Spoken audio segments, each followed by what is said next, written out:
No hay un cubano con el que yo converse que no esté clamando ya por el cambio, por la necesidad y el cubano sabe que tiene que llegar a cero para que ellos tengan que entregar. Ellos, mientras le quede un poco de oxígeno, que puedan extender su dictadura, lo van a hacer. Y es alguien que hace mucho tiempo que estábamos tratando de tener por acá, primero por su historia, su gran historia, y también por el papel que ha jugado principalmente en la libertad de Cuba. Un escritor, periodista, independiente, tiene una obra literaria tremenda y muy comprometida también con la causa cubana. Así que le damos la bienvenida a Ángel Santiesteban desde Cuba. Ángel, bienvenido, muchísimas gracias por estar aquí con nosotros. Gracias a ustedes.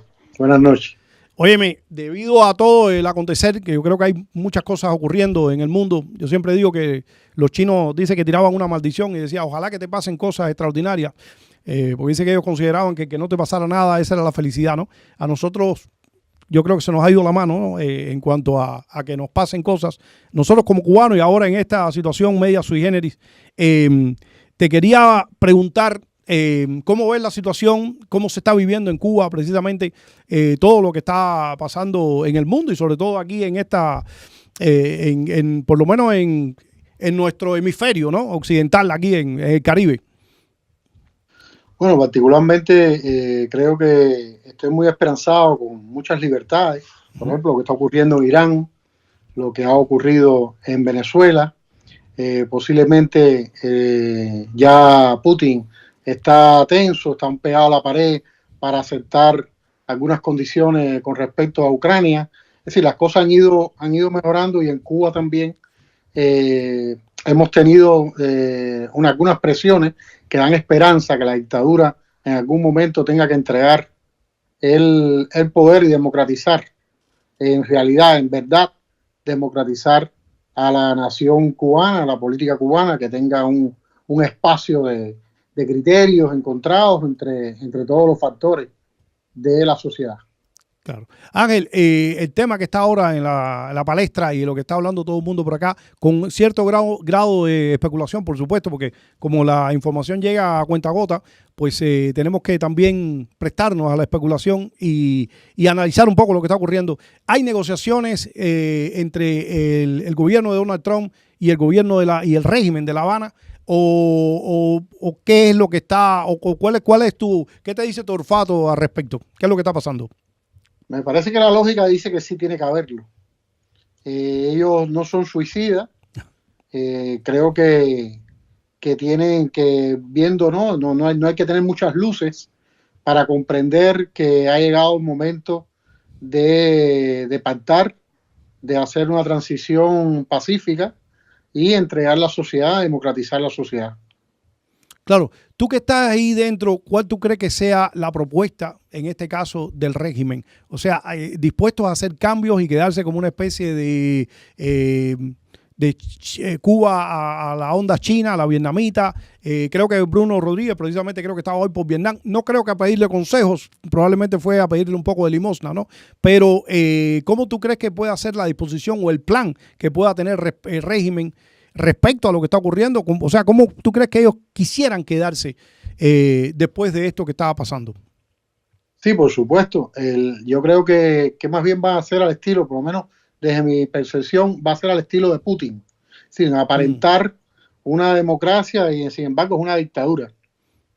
Y desde hace mucho tiempo ellos están construyendo sus hoteles, cosa que no tenga, es decir, si no hay turismo ahora mismo, ¿qué lógica tiene que sigan construyendo hoteles? Y creo que ese es lo que ellos van a pedir a cambio, estos hoteles que han construido con el dinero del pueblo, sacrificando al pueblo, es con lo que se supone que quieran quedarse y intentar hacer el cambio fraude. En caso de el cambio fraude, que haya una amnistía a su familia y quedarse millonario, como sucedió en la piñata con el sandinismo en Nicaragua, que se repartieron, se hicieron millonarios, Tomás Borges, todos se hicieron millonarios y entregaron el país. Pues más o menos eso es lo que ellos están, supongo, que tratando de alcanzar.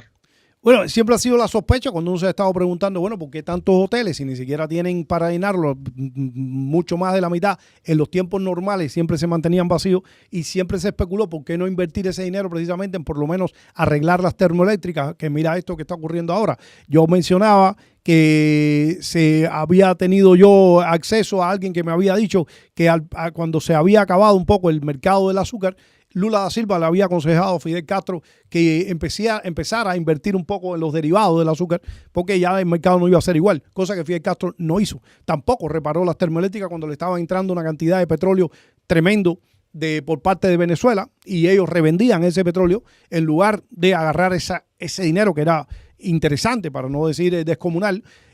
Lo que hicieron fue precisamente o se lo embolsillaron ellos o lo invirtieron en estos hoteles absurdos, pero no se prepararon para lo que está viniendo ahora, ¿no? Que tienen las termoeléctricas desbaratadas, independientemente de ahora la escasez de combustible que tiene. Pero Ángel, ¿cómo ve el pueblo cubano? O sea, estas noticias que salen, yo no sé si el pueblo tiene tanto acceso y a escuchar tanto al respecto, pero que dice que solamente lo que le pueden quedar es hasta finales de febrero suficiente combustible como para mantenerse. ¿Cómo se ve eso desde dentro? Sí, no hay un cubano con el que yo converse que no esté clamando ya por el cambio, por la necesidad y el cubano sabe que tiene que llegar a cero para que ellos tengan que entregar. Ellos, mientras le quede un poco de oxígeno, que puedan extender su dictadura, lo van a hacer. El pueblo está muy esperanzado, esa es la realidad, y muy necesitado más por alcanzar esa libertad que va a ser el desarrollo de este país y también una dignidad que les va a venir para sus vidas, ¿no? Para la vida de cada cubano, ya no vivir más de lo que nos mandan los familiares o de lo que la gente puede amañarse en los trabajos. Es decir, ya vivir una vida de sudor, ganarse la vida con su sudor. Claro, hoy yo comentaba anteriormente que hoy tuve una entrevista en la tarde y me hicieron una pregunta de si el régimen se había preparado para esta crisis. A mí me dio por decir que sí, pero no de la forma que cualquier persona pensara que se preparó el régimen, o sea, teniendo reservas de petróleo, de combustible, o garantizando, ¿no? De alguna forma, tú sabes, combustible, ¿no? Para seguir adelante, sino amaestrando al pueblo acostumbrarse a una vida así. Y le ponía un ejemplo, le dice, porque eran unos venezolanos amigos, y yo le dije, mira, cualquiera de ustedes les dice que le voy a poner solamente electricidad 7 horas al día y ustedes dan el grito en el cielo.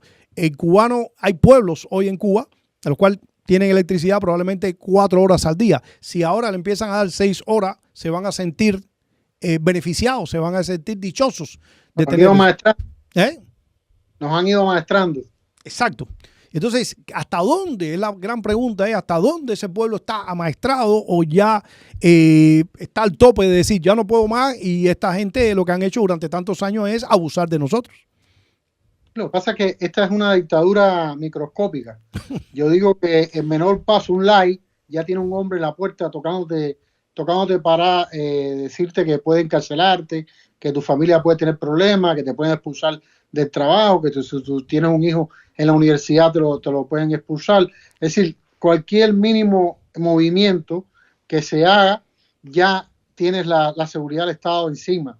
Hay poco espacio para impulsar esa libertad, y todo, por eso ha venido esta crisis y la desesperación, donde se han dado los casos del cubano tirado hacia la calle por la desesperación misma, donde no se tapa la cara. Es decir, ha sido una cosa casual donde ha podido verter toda su crisis, toda su agonía, y se ha tirado como en un barranco, y la seguridad se ha aprovechado de todo eso para después salir a buscar y peinar y barrer cualquier foco de rebeldía en cualquier rincón de Cuba. Claro, y sobre todo el mecanismo de dar la lección, ¿no? Agarrar a alguien, castigarlo para que los alrededores vean lo que ellos son capaces de hacer, que eso ha funcionado de una forma magistral, ¿no? Dentro del régimen durante tantos años. Ahora, te hago una pregunta que tiene que ver con eso también, porque, o sea, aquí se debatió mucho el tema de lo que ocurrió en Venezuela. Sacaron a Maduro, todavía sigue el régimen en Venezuela. La cosa era un poco más complicada de solamente sacar una persona como tal, ¿no? y hubo muchas críticas, de hecho existen todavía. Yo creo que desde el punto de vista mío lo entiendo perfectamente bien. Hay gente que dice, bueno, pero Trump no me puso una democracia en Venezuela, porque lo que hizo fue quitar a Maduro. Entonces, yo tengo aquí dos criterios, ¿no? Uno es, o dos opiniones. Una es, caramba, la cosa no es así tan fácil. Y la otra, ¿qué hacemos nosotros los cubanos? Yo a veces me ubico un poco en la época de los mambises en Cuba, si me voy al siglo XIX, y yo, ¿tú te imaginas esos mambises diciéndole entonces al gobierno de turno de Estados Unidos, oye, ¿cuándo van a venir ustedes aquí a sacarme a esta gente del lugar, ¿no? Y a darme la libertad? Entonces, pensando en eso, yo te pregunto, ¿qué tiene que pasar? ¿Qué tiene que hacer el pueblo cubano si existe la posibilidad de que haga algo? Que yo creo que siempre hay que ser un poco creativo, pero algo tiene que hacer. ¿Qué se te puede ocurrir a ti de decir, bueno, aquí lo que tiene que pasar es esto, ¿no? Desde el punto de vista de acción del pueblo cubano. Bueno, hay dos maneras. Una es la violenta y la otra es la transición, que me gusta mucho como lo está haciendo Trump en Venezuela. Yo sé que quisiéramos borrar a todos esos sátrapas de un movimiento, pero esa jugada hubiese costado una guerra social.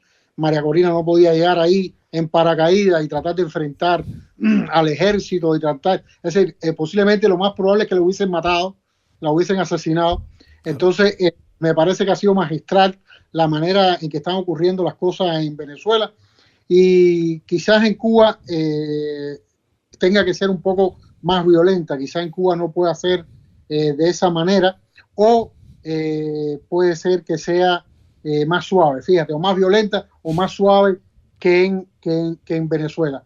O les dicen a ellos que tienen que cambiar por ellos mismos, los Castro y todos estos payasos que tienen ahí haciéndose pasar por presidente, pero que en realidad son los Castro los que tienen los hilos de todo lo que ocurre aquí adentro, o de una manera ya tan violenta donde van a tener que quizás utilizar más militares y más bombardeo que lo que se usó en Venezuela.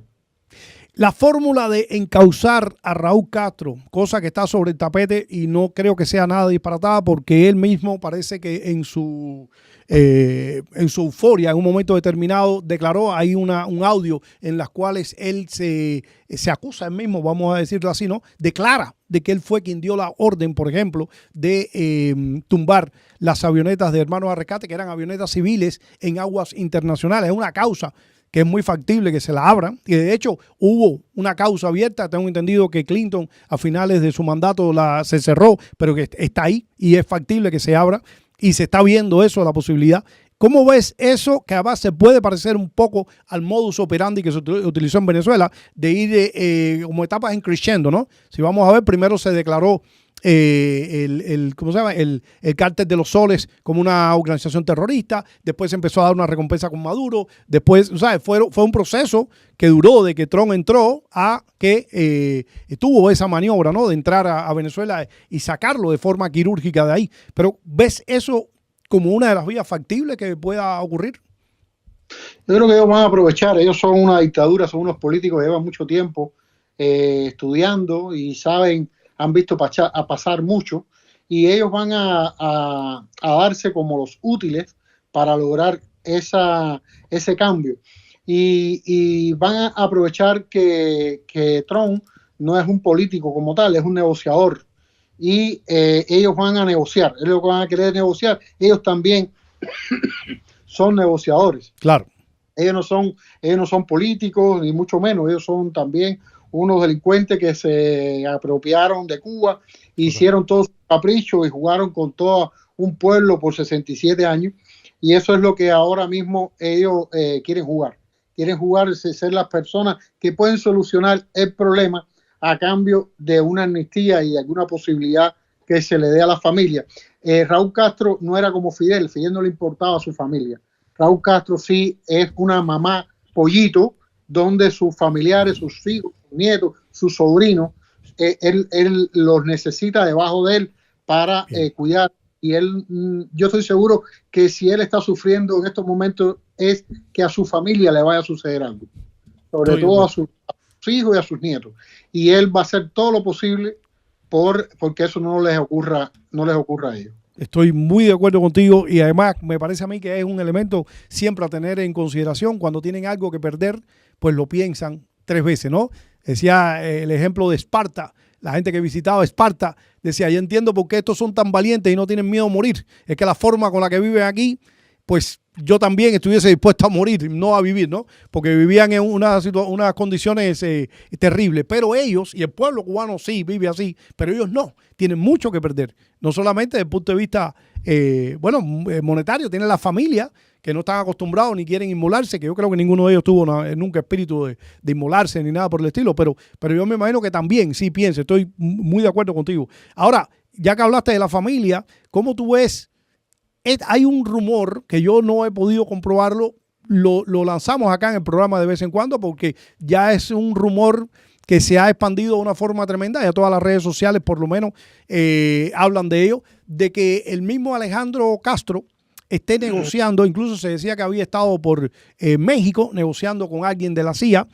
Hoy alguien me llamó precisamente para decirme, oye, aquello nada, el tipo castigado. Entonces siempre hay unos comentarios tremendos. Pero Ángel, ¿cómo se ve la figura porque mientras yo vivía en Cuba, yo vine hace 30 años, pero mientras yo vivía en Cuba, eso era yo no sabía ni quién era Alejandro Castro, ¿no? Tiene participación hoy, la gente lo ve y están tratando de lavar la cara como el tipo mediador, el que sí puede llegar aquí a un acuerdo con los Estados Unidos, una especie como un Deng Xiaoping acá cubano que puede intermediar entre la vieja guardia y entonces la época más moderna.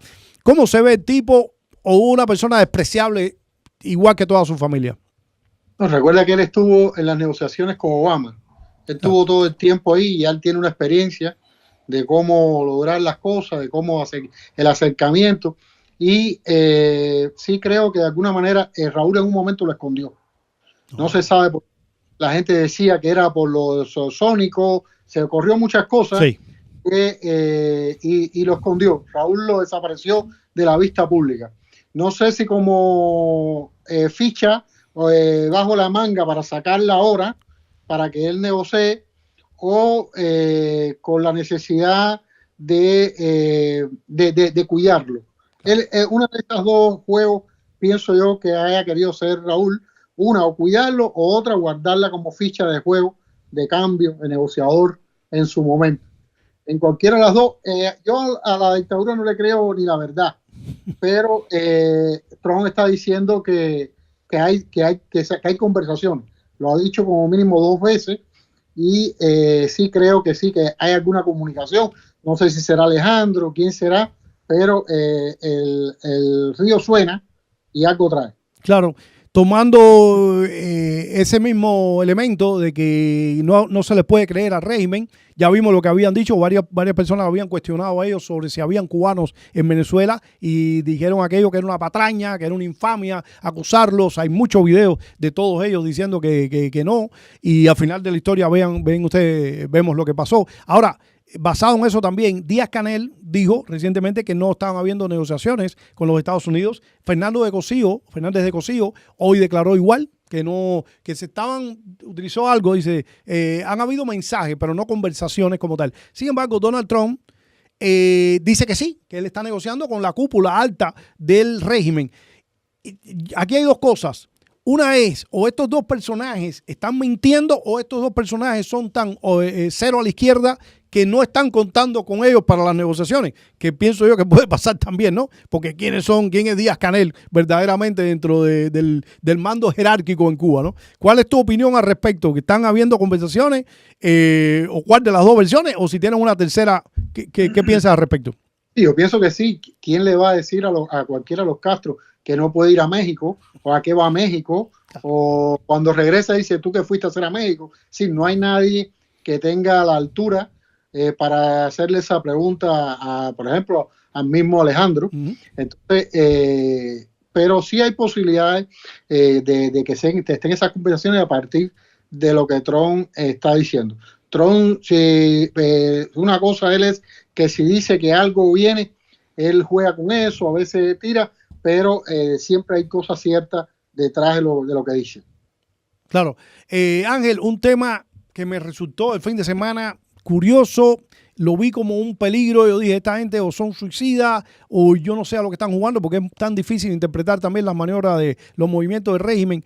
Le hicieron actos de repudio, incluso creo que en 48 horas le contaron 6 actos de repudio, nada más y nada menos. Mientras ellos están pidiendo diplomacia y están hablando de tener un diálogo y que están dispuestos a conversar con los Estados Unidos, le hicieron 6 actos de repudio a Mike Hammer, la cara, la figura de la diplomacia estadounidense en Cuba, pero además con imágenes fuertes en el sentido de que prácticamente hay una amenaza física, de agresión física. Yo mirándola, yo dije, a mí Mike Hammer me cae tan bien, me parece una persona tan noble y lo que está haciendo es un trabajo que no ha hecho, yo creo, ningún en la historia de los diplomáticos que han pasado en Cuba, porque va al pueblo, conversa con ellos, se ha vuelto tan popular dentro del pueblo cubano que me dolería mucho si sufriera algún daño físico en este caso, que se atrevieran. Pero al mismo tiempo yo digo, si estas personas que estaban en esos actos de repudio, que están exacerbados con los nervios, le da por yo no sé, lastimar. Esto es una crisis durísima. ¿Se están jugando con fuego o esto es parte de alguna estrategia que tienen ellos de envalentonarse? Mira, aquí están las imágenes. Creo que esto fue en Camagüey. ¿Cómo tú ves eso? ¿Fue un acto arriesgado de ellos o hay una estrategia detrás? A manera de broma, el cubano está jugando y se lo han dicho a Hammer. ¿Qué deseo tengo que le den aunque sea un empujón? Ajá. El cubano está deseando aunque sea que le den un empujón, a ver si es verdad. Sí. A ver qué va a pasar. Se lo han dicho a Hammer. Él se ríe. Mira, yo creo que está pasando lo mismo que estaba ocurriendo en Venezuela. Ajá. Hay 2 canales.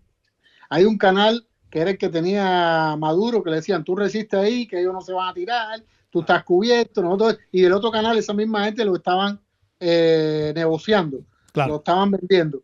Es decir, y creo que aquí está ocurriendo también igual lo mismo. Hay 2 canales, uno que es el que usted es fuerte ahí y el otro que está hablando y les van a venderlos a ellos. Claro. Es decir, más o menos el mismo modus operandi de lo que está ocurriendo. Quizás en un momento determinado, hasta yo mismo lo dije, que lo que querían era que como que expulsar a los de Washington, los cubanos, a los funcionarios que estaban en Washington y ellos poder salir de Hammer, de aquí, ¿no? Expulsar de distintos lados. Me decían, bueno, ¿por qué Cuba tendría que hacer eso? ¿Y por qué no expulsa a Hammer primero? Digo, porque no quiere que quede parte de ellos. Es decir, solo que sea una respuesta diplomática, tú nos expulsas a los de ahí y nosotros expulsamos a los de acá. Claro. Es decir, y no quedan tan terribles como ellos quieran, pero están muy asustados con Hammer, porque Hammer los está encarando, no les importa, con esa afabilidad, esa sonrisa amable, que va a todas partes, y ellos son como gente que no existen, gritándole y cosas así. Hammer ni lo tiene en cuenta. Sí, sí. Es decir, usted no existe, ustedes son unos tontos ahí, claro, haciendo esa bobería, y él sí está haciendo un trabajo serio y profundo, sí, sobre todo humano. Porque yo le decía el otro día al de la seguridad que me detuvo, es decir, me dijo, ¿por qué no le dice a Hammer que quite el bloqueo? Digo, mira, yo no le digo a Hammer que quite, ya está bien, yo le digo a Hammer que quite el embargo, pero ¿qué le digo a cambio que ustedes hagan bueno? Dame una idea de qué le digo a ese hombre, de que por qué debe cambiar, qué justificación le doy, dime algo bueno que ustedes han hecho para yo decirle. Y el hombre me miraba así como diciendo, ¿qué le digo a este hombre? Y yo, pero dime algo, a mí puede ser que se me haya pasado, dime algo que yo pueda justificar a ese hombre y pedirle que quite el embargo. Y el hombre no sabía qué decirme, Digo, lo que hicieron con Barrenechea, eso es imperdonable eternamente. Esa abuelita ahí pidiendo a su hijo que le lleven a su hijo allí. Y digo, ¿por qué ustedes no pueden tener un ápice de amor, de corazón? Dice, yo si fuera la dictadura y hubiese estado en el lado de ustedes, yo hubiese cogido a Barrenechea y lo hubiese llevado allí a ver a la señora, le partía la cara a todo el mundo. Claro, pero usted tiene la capacidad humana de poder hacerlo. No tiene esa capacidad, no les nace, no, eso va contra su propio ser. Entonces, es todo, y eso es lo que está haciendo Hammer. Es decir, yendo a ver a los abusados, yendo a ver a los lastimados, lo está yendo a ver. Es decir, el poderío más grande que él representa, el país más poderoso del mundo, yendo a ver a los más infelices, a los abusados, a los lastimados. Y eso tiene una simbología y tiene una profundidad más allá de lo que se ve superficialmente. Tremendo, tremendo Ángel. Ángel, tú que has tenido que luchar con estos personajes cara a cara y te has tenido que enfrentar a ellos también, estos represores, ¿qué análisis antropológico, sociológico, psiquiátrico tú le pudieras hacer? Porque eso que tú acabas de mencionar lo vemos.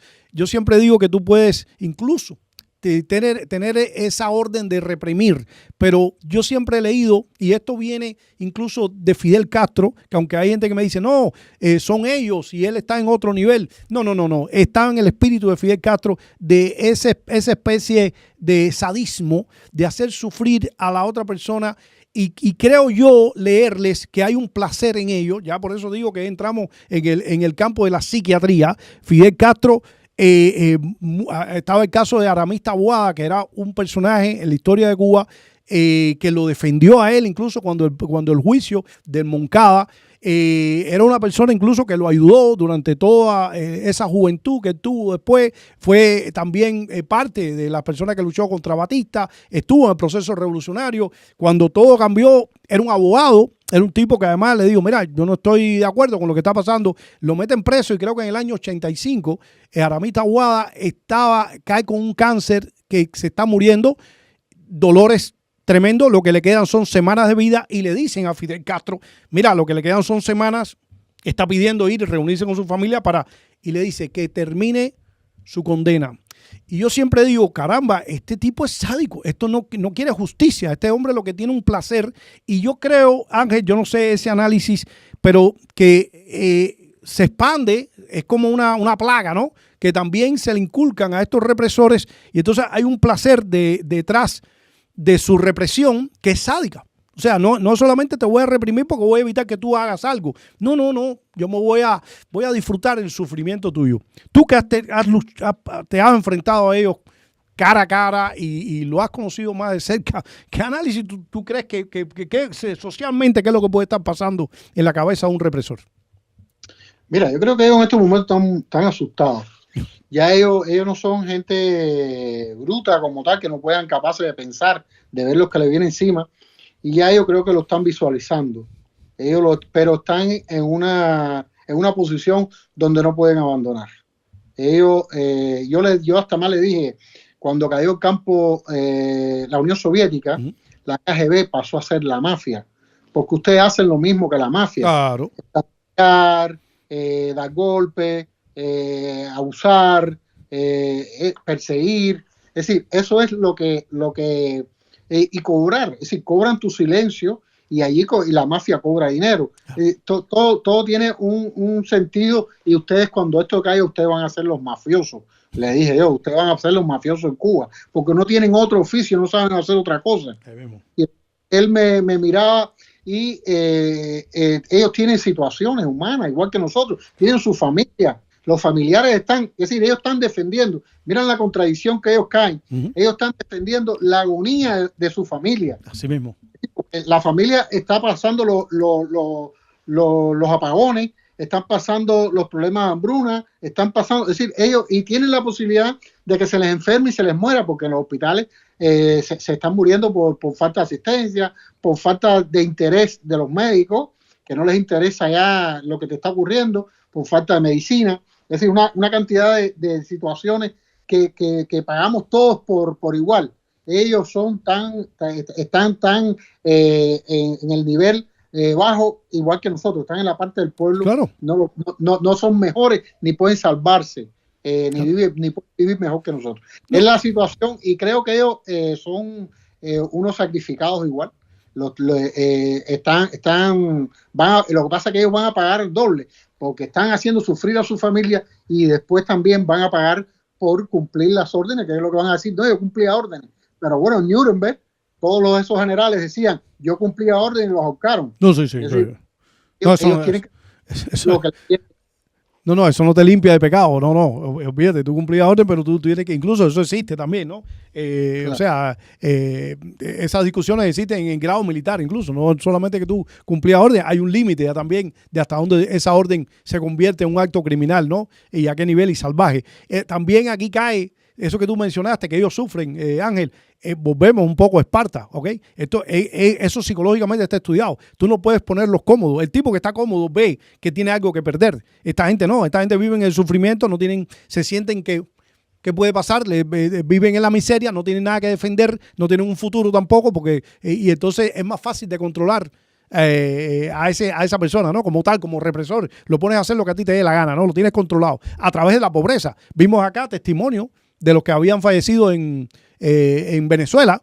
Aquí tuvimos varios testimonios, uno acusando a alguien de ser un represor de los 32 esos que salieron, y otro diciendo que reconoció a un familiar de él, un tío o algo así, que dice, eso nunca fue comunista, ni tenía ningún ideal, se fue a Venezuela a buscar comida para sus hijos, porque tenía un hambre aquí que se estaba muriendo, tú sabes. Entonces, es una forma, la miseria es una forma de controlar también, no solamente al pueblo, también a los represores. Sí, exacto. Yo le dije a ellos, la única manera que ustedes, por ejemplo, a mí tienen que ganarme es teniendo más corazón y más bondad que yo. Bueno. Si esa es la manera que ustedes pudieran ganarme a mí, mientras me es fácil ganarle a ustedes. Le dije que me puso las esposas, que me las apretó mucho, le dije, yo aguanté. En un momento cuando me van a bajar de la patrulla, yo no me sentía los pies, no me sentía las manos. Wow. Y me dice, párate. Y le digo, sácame las piernas, no me siento las piernas, no podía moverlas. Pero aguanté todo ese tiempo sin quejarme y sin pedir que las aflojara ni nada. Solo aguanté el dolor constantemente, tenía esto negro acá y los puños los tenía negros y me tuvieron que sacar las piernas porque ya no las sentía. Y le dije, quizás pronto yo te ponga las esposas a ti. Lo que pasa, quiero que te comportes como mismo me he comportado yo, que hayas aprendido, pero sabes una cosa, yo no te la voy a apretar a ti, yo no te la voy a poner de esa manera, porque tú y yo no somos iguales, le dije. Ay, qué buen texto, qué bueno. Qué bueno, Ángel, tremendo. Oye, y ahora están haciendo una cosa tremenda que hemos recibido algunos testimonios también por acá, porque no se cansan de ser creativos desde el punto de vista de castigo, y son madres que se están quejando, cada día aparecen más, que le están llevando los hijos para el servicio militar obligatorio, y al mismo tiempo la amenazan de que esos van a ser los primeros. O sea, con toda esta cosa de amenazarlo con una supuesta invasión que ya va a llegar y que lo van a poner ahí como escudos humanos que van a ser los primeros en morir, ¿no? Es terrible para una madre que además, sumándole toda la miseria con la que vive, todo el sacrificio que tiene que pasar una madre en Cuba para poder alimentar a un niño, un joven de 16, 17 años, que ahora también vengan a torturarla psicológicamente con semejante barbaridad, ¿no? A mí me parece una cosa macabra, que yo no sé estos personajes cómo van a pagar todo eso, Ángel. Pueblo aquí, por una provincia, creo que le estaban diciendo a los alumnos que tenían que ir con el nombre en los bolsillos y con los teléfonos de los padres y los nombres de los padres, como diciendo que iban a ser bombardeados y para después los cadáveres de esos niños poder hacerlos.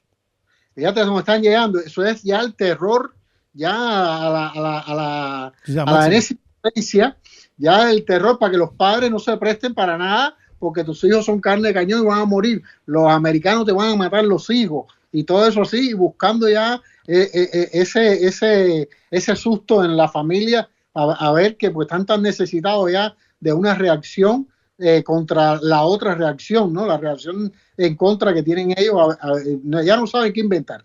Claro, se está tragando el pueblo ese discurso una vez más. Yo viví en Cuba, si me preguntas te digo, en esa época sí se lo tragaba, ¿ok? Yo incluso, o sea, yo vine para acá por los Estados Unidos, llegué joven acá, pero yo todavía tenía en el background, y eso que llevaba mucho tiempo convencido de muchas de las mentiras que tiraba el régimen, que me convencía ahí dentro del país, por supuesto, pero que todavía te influían, ¿no? Desde el punto de vista de cómo se vivía en los Estados Unidos. Esas mentiras infantiles de la situación, cómo se vivía acá. Y yo decía, cabrón, el pueblo cubano, ahora yo entendía por qué, porque no lo entendía dentro de Cuba, por qué querían controlarte que tú leías, que tú escuchabas, qué música escuchabas, qué película veías, por qué te controlaban tus viajes, por qué tú no podías salir de Cuba. Y yo decía, claro, pero es que mientras más nos tengan acá, o sea, mientras más control de la mente tengan, pues más control de nosotros tienen al mismo tiempo, ¿no? Pero la pregunta entonces, todavía a estas alturas, ¿cómo el pueblo interpreta eso? ¿Todavía se lo traga como tal? ¿O ya hay una especie de que ya esto llegaste ya a un punto de que no te creo, ¿no? No, yo creo que no creen. Aquí que todo el que hace, que finge que cree, es porque tiene algún beneficio todavía que puede traer el almuerzo del comedor del trabajo, Claro. llevarle comida a los hijos. El otro puede ser que maletero de un hotel, por ínfimo que sea, dos turistas que vengan al día, por lo menos es $1 o $2 que le puede entrar. Ese ya es la miseria llevada tan al extremo que cualquier cosita me hace fingir que yo acepto, que yo estoy de tu lado y voy a la marcha por esa ínfima ganancia que puedo sacarle al régimen. Pero no creo que nadie se lo crea. Yo soy un hombre de pueblo, hablo bastante con la gente de a pie y no creo que nadie se crea ya el cuento ese de que ahí viene el coco, ¿no? Claro. Ahora en todo caso, que viene el cuco. Cuco, sí. Oye, tenemos una tarea bastante ardua, difícil, ¿no? Como yo digo aquí, todos los programas también, tratar de acabar de desmitificar toda esa narrativa del régimen que durante tanto tiempo nos ha hecho daño, pero al mismo tiempo algo que tú mencionaste anteriormente, que yo creo que va a ser una tarea para el día después, por supuesto, ¿no? Primero tenemos que llegar al día D, ¿no? Como tal, pero que es precisamente eso que tú mencionaste, que le dijiste a ese represor, ustedes van a ser los mafiosos de mañana. Yo creo que eso es un debate que viene incluso de aquellos debates que tenía el mismo José Martí con Maceo, José Antonio Páez en Venezuela en la época de Bolívar también, y le decía, los militares no sirven para luego dirigir un país desde el punto de vista de ya con un sistema, o sea, desde el punto de vista de lo civil, ¿no? Yo creo que igual estos personajes no aprenden a hacer más nada, es lo único que saben hacer, delinquir, el lenguaje de la mafia, incluso comportamientos mafiosos como tal. Hay que limpiar, eso va a ser una tarea ardua también, todos esos represores que no saben hacer otra cosa que reprimir. Va a haber que tener una política bastante dura con esos personajes para que aprendan, para que entren tú sabes, entren en talla, como decimos nosotros, y que aprendan que hay otras vías de ganarse la vida también, no reprimiendo a otra persona, ¿no? Hay un momento que me dijo, yo sé que nosotros tenemos que odiarnos. Le dije, no, yo no te odio, tú me odias a mí, yo no te odio, al contrario, y es cierto, yo me preocupo de ustedes que son jóvenes, es decir, cómo están malogrando su vida, cómo están sacrificando su vida, cómo están tirando su vida a una historia negra que después van a tener que arrastrar. Eso, ustedes, yo no le tengo odio, usted lo que me causa a mí es preocupación. Qué fuerte, Ángel, qué fuerte. Hermano, nada, yo verdaderamente aprecio mucho tu obra, Ángel, como tal, porque tú eres una persona que te has comprometido y tu carrera literaria también la has puesto a disposición también de una causa que es, pues como ya vemos, ¿no? No es como en cualquier otro lugar, sino también con unos sacrificios tremendos, no solamente porque te censuren tu obra, sino también porque te impidan vivir una vida normal, ¿no? Como puede vivir cualquier artista, cualquier persona que se dedique al arte de la creatividad. Te pregunto esto desde el punto de vista de nosotros que estamos acá, de una posición más cómoda, ampliamente más cómoda. Te ayuda, por ejemplo, he visto, por ejemplo, en el diario Las Américas acá, que veo siempre que te mencionan constantemente, que tienen ayuda, pero ¿existe la ayuda esa hacia ti? ¿La recibes tú como tal, como disidente dentro de Cuba? ¿O piensas que desde el lado de acá hay que hacer un poco más con respecto a las personas, a los opositores como tú que están sacrificándose dentro de Cuba? Yo siempre he pedido ayuda más para los familiares de los presos, claro, para ayudar a los presos. Pero yo creo que con la visibilidad es también que un trabajo que se hace muy bueno desde el exterior. Yo pienso que es positivo y es bastante suficiente. Lo que quizás sea insuficiente sea, es decir, cuando un preso, la familia tiene que ir a ver al preso, se los pasan para Camagüey, se los ponen a Pinar del Río lejos, y si esa familia es casi imposible poder llegar, está plantado, manda su dinerito, hace su ayuda con Ángel de Fana al frente, y se hace lo posible, aunque no puede abarcar a todos, pero de todas maneras, en ese sentido, sí debía haber más ayuda a los presos políticos. Qué duro, Ángel. En el caso tuyo específico, yo imagino que has sido víctima también de una cantidad de acusaciones tremendas, falsas, con respecto a ti. ¿Qué es lo que más tú has sentido así que te ha dolido, como diciendo el cinismo de estos personajes de acusarme de tal cosa, ¿no? Que te haya afectado como tal. ¿Qué tu intelecto, Pues, tu paciencia, vaya, voy a ponerlo así. a mí me han acusado de todo. A mí me da, es decir, cuando un policía hace poco venía, hace como un año y tanto, venía yo para mi casa, había guardado el carro y venía yo caminando y me paran dos policías con perros y me dicen, oiga, ¿para dónde usted va? Digo, yo para mi casa. Y dice, identifíquese, le doy mi carnet y antes de tirarme, a mí se me había olvidado, y antes de tirarme me dice, ¿usted qué se dedica? Digo, no, yo soy escritor. Dice, escritor, tiró por aquí Ángel Santiesteban, que sé. Cuando yo veo que empiezan a decir robo con fuerza, tráfico de drogas, Dios. intento de asesinato, porque toda la semana para detenerme había una denuncia X y entonces iban a mi casa y la patrulla venía y me decían, no, usted está acusado de cualquier cosa. Entonces era para que yo asistiera, o me llevaban ahí o me dejaban la citación para que yo fuera a la unidad de la policía. Y eso se va quedando en la computadora, todas esas acusaciones se va quedando en la computadora. Claro. Y una vez un policía me dijo, ¿es verdad todo eso que dicen ahí de usted? Es decir, son tantas cosas. Sí, que hasta a ellos le cuesta trabajo creerlo. El que tenga la mitad de esto está preso de por vida. Claro, qué duro. Qué fuerte, mi hermano, qué fuerte lo que hemos tenido que vivir, lo que han tenido que vivir ustedes más. Definitivamente una labor tremenda. Pero bueno, a mí lo que me queda aquí es verdaderamente como cubano darte las gracias por tu posición, siempre por tu actitud frontal contra ese régimen tan macabro. Has tenido un valor tremendo que no he tenido yo y no hemos tenido mucho por acá. Tienes un blog, Ángel, que se llama Los hijos que nadie quiso, que parte de una obra tuya, ¿verdad? Tengo entendido. Libro, sí, sí, un libro, sí. Okay. Pero ya no lo escribo porque cuando aquello no existía la internet, las redes, no existía Facebook y ya es más rápido ya el Facebook que la comunicación directa. Pero el blog fue lo que me llevó a mí a que me llevaran a que me pusieran en la lista negra. Wow. Fue el principio de todo. Ya. Claro. Bueno, sí, es verdad que ya el tema de los blogs, la gente, pues, tanto el consumir las redes sociales. Pero bueno, aquí está el libro también, que se puede adquirir también, lo tienes en la plataforma aquí de Amazon y los Kindle y todas estas cosas que yo estoy aprendiendo a leer. Esos son los vendedores. Sí.